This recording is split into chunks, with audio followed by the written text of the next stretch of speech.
My channel mom life with study. और आज आप सभी को सरस्वती पूजा की बहुत सारी शुभकामनाएं, बहुत सारी बधाई।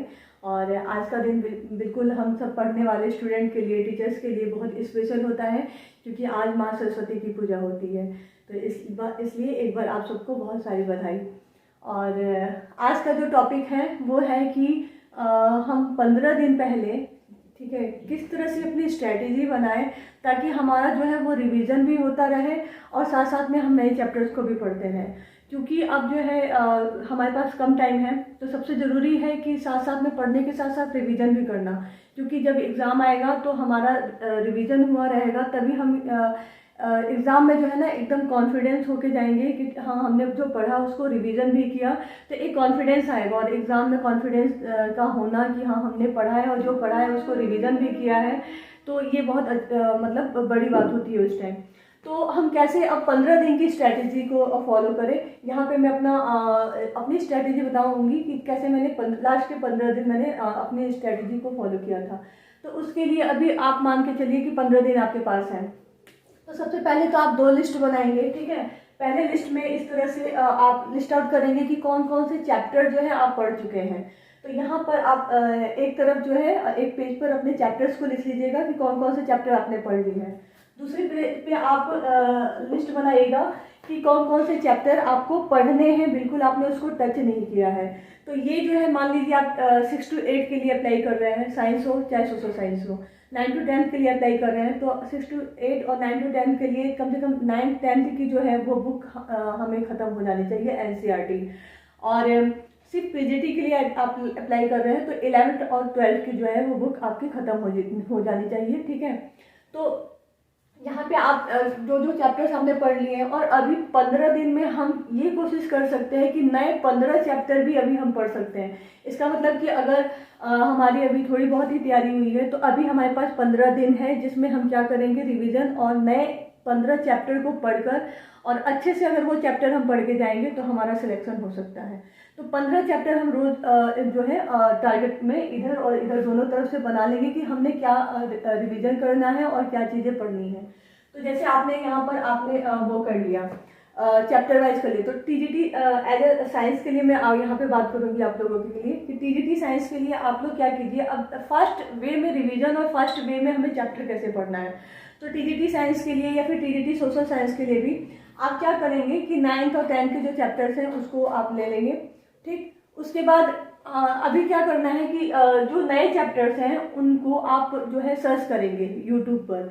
जैसे चैप्टर 1 साइंस, ठीक है, 9th क्लास, तो उसमें आएगा, उसमें जो है आपके PW के जो चैनल है PW का, उस पर एक एक चैप्टर को 2 घंटे 2.5 घंटे के अंदर जो है समअप किया गया है। तो आपको क्या कर लेना है कि जो चैप्टर आज का आपका टारगेट रहेगा पहले दिन का, उस चैप्टर को आप सुबह सुबह जो है डाउनलोड कर लेंगे या फिर जो भी है आप अपना सेव करके देख लेंगे।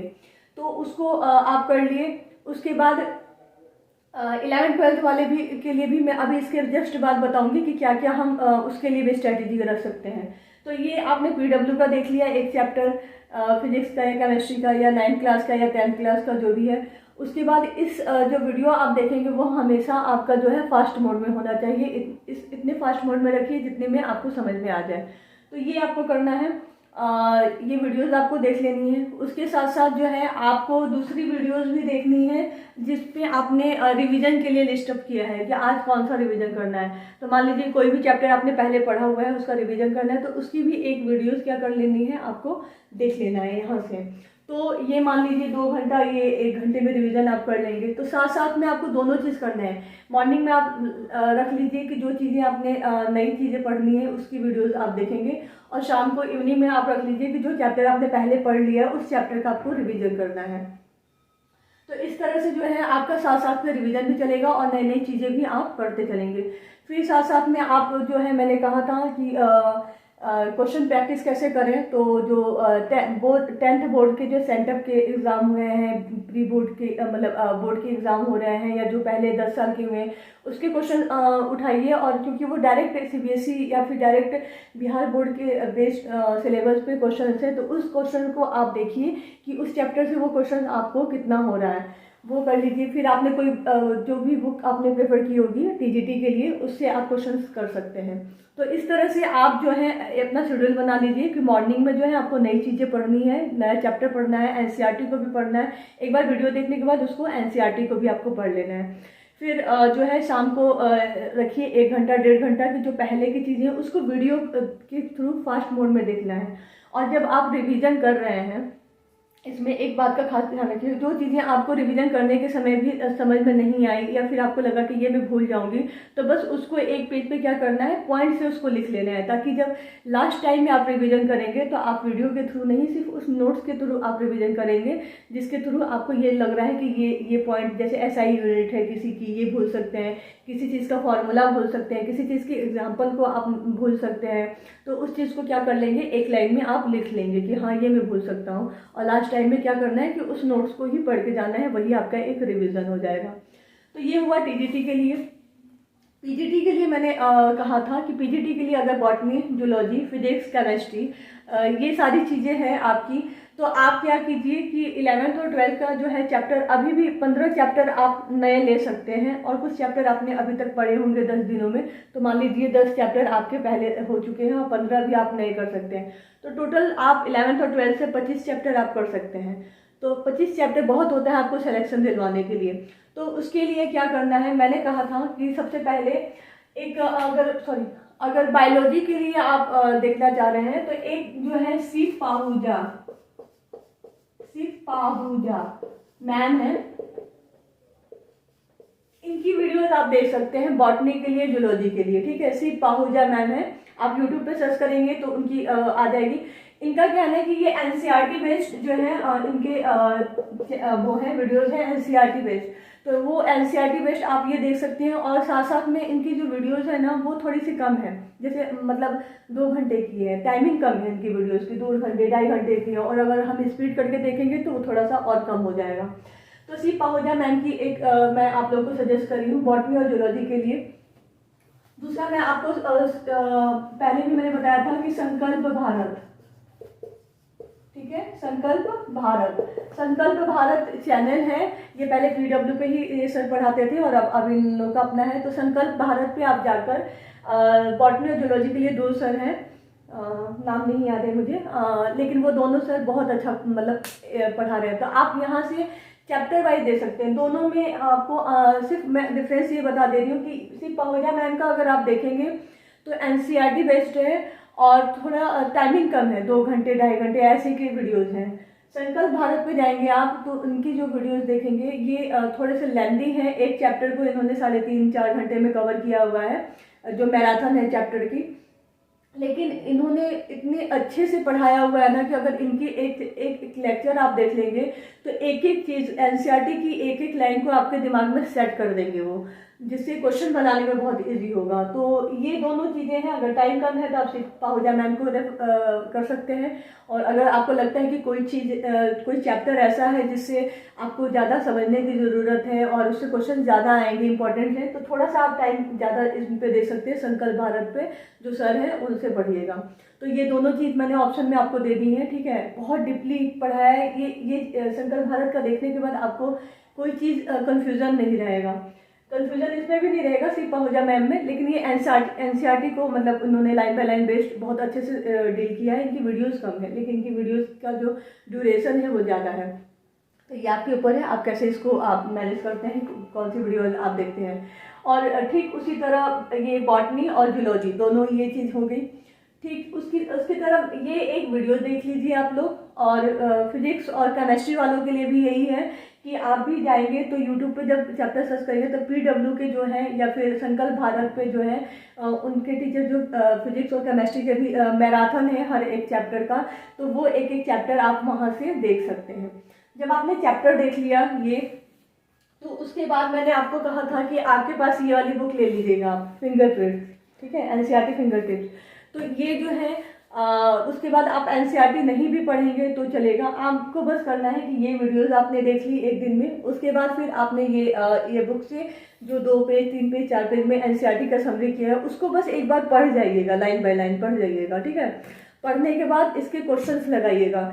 इसके लिए भी मैं एक ऑप्शन और आप लोगों को दे रही हूँ कि अगर इसके क्वेश्चंस आपको लग रहा है कि पूरे दिन में जो है हम नहीं लगा पा रहे हैं, तो मैंने लास्ट टाइम में रिवीजन के लिए ये स्ट्रेटेजी अपनाई थी।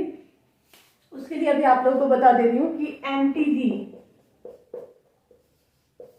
NCERT finger tips objective question, ये सर्च कीजिएगा तो एमटीजी की एक यूट्यूब पे चैनल खुल जाएगा, जिसमें उसने क्या किया है ना कि उस चैनल पे सिर्फ क्वेश्चंस के जो है जो इस बुक में क्वेश्चंस है उसको करवाया गया। जैसे कि वो उसमें आपको क्वेश्चन दिखेगा, आंसर दिखेगा, ये आंसर है, फिर क्वेश्चन वो पढ़ेगा, फिर उसके बाद ये आंसर होगा।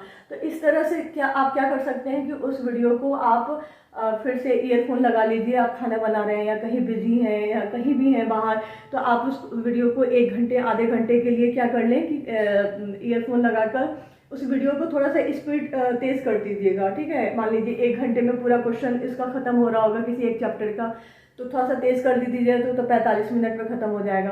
तो इस तरह से आप एमटीजी के फिंगरप्रिंट्स के क्वेश्चंस भी जो है इजीली बहुत कम समय में वहाँ से आप कर सकते हैं। बस कंसंट्रेशन आपका वहाँ होना चाहिए कि जो क्वेश्चंस वो बता रहा है उसको हम ध्यान से सुन रहे हैं। तो अगर आप वीडियोस देखिए, उसके बाद फिंगर टिप्स का जो चैप्टर दिया है उसको बस रीड कर जाइए एक बार, क्योंकि आज जब आप रीड करेंगे वीडियो देखने के बाद तो वो एक एक लाइन आपको समझ में आएगी। उसके बाद फिर जो है एमटीजी अगर बुक से करना चाहते हैं क्वेश्चन प्रैक्टिस तो बुक से कीजिएगा, नहीं करना चाहते हैं तो एमटीजी जो है ये सर्च करके देखिएगा, एनसीईआरटी फिंगरप्रिंट्स यूट्यूब पे एक चैनल आएगा जिसने ऑब्जेक्टिव्स क्वेश्चन करवाए गए हैं, तो उसको आप वीडियो को स्पीड बढ़ाकर उसको भी सुन सकते हैं, उससे भी आपका प्रैक्टिस हो जाएगा। तो ये जो मैंने किया था, वैसे तो मैंने सबसे पहले जो है बुक से ही क्वेश्चंस लगाए थे। लास्ट में जब मेरे पास टाइम कम था रिवीजन के लिए, मैंने एक बार फिर से पूरे क्वेश्चन देखे थे फिंगर टिप से, तब मैंने ये यूज़ किया था कि मैं कहीं भी रहती थी तो वो जो है क्वेश्चन को एक बार फिर से रिवाइज कर लेती थी। तो ये आपको मुझे लगता है कि हेल्पफुल रहेगा आप लोगों के लिए। और केमिस्ट्री फिजिक्स वाले भी इस तरह से आप कर सकते हैं कि आप पहले जो है अपना ये कोई चैनल से देख लीजिए, पीडब्ल्यू से ही देख लीजिए, अच्छी है, या संकल्प भारत से देख लीजिए, वहाँ से ये आप चैप्टर देख लीजिए। एनसीईआरटी फिंगर टिप्स आप लोगों के पास भी होगी फिजिक्स की या केमिस्ट्री की पीजीटी के लिए, तो ये ले लीजिए। ठीक है, और उसके बाद जो है फिर उसी तरह से क्वेश्चंस लगा लीजिए। तो ये चीज़ें हो गई। और उसके साथ साथ अभी लास्ट में मुझसे पूछा गया था कि एक्स्ट्रा में हम अगर टीजीटी साइंस के लिए पढ़ रहे हैं या फिर जनरल पेपर के लिए भी जो साइंस आता है उसके लिए 10th तक की जो साइंस है वो तो पढ़ना ही है, एक्स्ट्रा में हम और क्या देख के जा सकते हैं। ठीक है, तो इसमें आप जो है एक्स्ट्रा में आप बायो के सेक्शन में आप इकोलॉजी चैप्टर देख लीजिएगा, जिसमें पिरामिड वगैरह है। ठीक है, इकोलॉजी नहीं इकोलॉजी, और फिर इसके बाद है इकोसिस्टम। इकोसिस्टम से जो है ना पिछली बार पेपर 1 जो हुआ था टीआरई 1 में, बॉयज़ का जो पेपर हुआ था फर्स्ट शिफ्ट में, उसमें इकोसिस्टम से बहुत सारे क्वेश्चन पूछे हुए थे तो जनरल पेपर में। तो फिर इकोलॉजी देख लीजिएगा, इकोसिस्टम देख लीजिएगा एक बार आप लोग, और फिर एनवायरमेंटल इश्यू देख लीजिएगा। ये टीजीटी वाले 6 to 8 वाले, ठीक है, जो साइंस दे रहे हैं, और जो आप लोग पीजीटी दे रहे हैं तो वो तो पढ़ेंगे ही, लेकिन 6 to 8 साइंस और जो ये है टीजीटी साइंस है तो वो एनवायरमेंटल इशू 12th क्लास में 11th क्लास में जो चैप्टर्स हैं, इकोलॉजी देख लीजिएगा, इकोसिस्टम देख लीजिएगा। ठीक है, और बस ये चैप्टर देख लीजिएगा, और अगर टाइम मिलेगा तो फिर इवोल्यूशन चैप्टर थोड़ा सा देख लीजिएगा ऐसे कि कैसे कैसे इवोल्यूशन हुआ था। लेकिन ठीक है, इवोल्यूशन को आप एक बार स्किप भी कर सकते हैं जनरल पेपर के लिए, अगर टाइम मिलेगा तो देख लीजिएगा। लेकिन ये तीनों चीज़ें जरूर देख के जाइएगा, क्योंकि ये जो है बायोडाइवर्सिटी देख लीजिएगा। हाँ ठीक है, एक और चैप्टर है बायोडाइवर्सिटी, ये क्या होता है, इसके अंदर क्या क्या है, ये चीज़ें थोड़ा सा नॉर्मली आप टीजीटी साइंस और 6 to 8 साइंस वाले स्टूडेंट देख के जाएंगे इसको। तो ये थी स्ट्रेटेजी आपकी सब्जेक्ट की, कैसे हमें करना है। एक बार फिर से मैं समरी दे देती हूँ इसकी। आपको वीडियोस देखने हैं, पहले तो 2 चीज़ों में डिवाइड कर लेना है कि कौन सी चीज़ें आपने पढ़ ली है, कौन सी चीज़ें आपको 15 दिन में नई चीज़ें पढ़नी है। एक टाइम रखिए कि जिसमें आपको वो टाइम ज़्यादा होना चाहिए जिसमें आपको नई चीज़ों को पढ़ना है, उसके लिए वीडियोज़ देखिए, बुक्स रेफर कीजिए, मतलब वीडियो देखने के बाद जब बुक पढ़िएगा तो बहुत जल्दी जल्दी वो रीड हो जाएगा। उसके बाद उसके बेस्ड जहाँ से भी आपको क्वेश्चन प्रैक्टिस करना है वो क्वेश्चन प्रैक्टिस कीजिए। और साथ साथ में एक टाइम ऐसा रखिए कि जिसमें आपका जो है जो पहले आपने कोई चैप्टर पढ़ चुके हैं उसकी वीडियोस देखिए, और जब आप वीडियोस देख रहे हैं तो आपको लग रहा है कि ये चीज़ें हमने पहले नहीं पढ़ी या ये चीज़ें मैं अभी भूल सकता हूँ, तो बस उसको वहीं पे पॉज करके और आपको एक कॉपी पे नोट कर लेना है कि ये चीज़ मैं भूल सकती हूँ। तो इस तरह से जो है आप 15 दिन में क्या कर सकते हैं, अपने सब्जेक्ट को लेकर एक इस तरह से स्ट्रेटेजी बना के आप चल सकते हैं, जिससे आपका रिवीजन भी होगा, नई चीज़ें भी पढ़ेंगे, और जब एग्ज़ाम देने आप जाएंगे तो आपके अंदर एक कॉन्फिडेंस होगा कि जो है हमने पढ़ा भी है और साथ में हम रिवीजन करके भी आए हैं। तो ये थी मेरी स्ट्रेटजी और जो मैंने आप लोगों के साथ शेयर की, और आई होप आप लोगों को भी ये ज़रूर पसंद आएगी और आप लोग को ज़रूर इससे फॉलो कीजिएगा तो बेनिफिट होगा। और यहाँ तक आप आ गए हैं तो एक लाइक ज़रूर कीजिएगा मेरी वीडियोस को, और आप लोगों का बहुत सारा प्यार मिल रहा है, मेरा चैनल मोनेटाइज हो रहा है और व्यूज़ भी अच्छे आ रहे हैं, तो इसके लिए आप लोगों को बहुत सारा थैंक यू। और अभी तक अगर आप कनेक्टेड है तो यानी आप मेरे सब्सक्राइबर हैं और मेरे से कनेक्टेड हैं, तो एक रिक्वेस्ट है कि मेरे जो वीडियोस चलते हैं तो उसमें जो ऐड आता है उसको प्लीज़ स्किप मत कीजिएगा कुछ दिन तक, क्योंकि यूट्यूब का ना कुछ है मतलब क्राइटेरिया, उसको पूरा करना है, जिसके लिए बस ये रिक्वेस्ट है कि जो ऐड आते हैं मेरे बीच में उसको स्किप मत कीजिएगा, उसको चलने दीजिएगा, 1-2 मिनट के होंगे। उससे क्या होगा ना कि यूट्यूब का कुछ क्राइटेरिया है तो वो मैं फिलअप कर मतलब कर लूँगी पूरा। और थैंक यू, और चैनल को नए हैं तो सब्सक्राइब कीजिएगा और शेयर कीजिएगा। Thank you.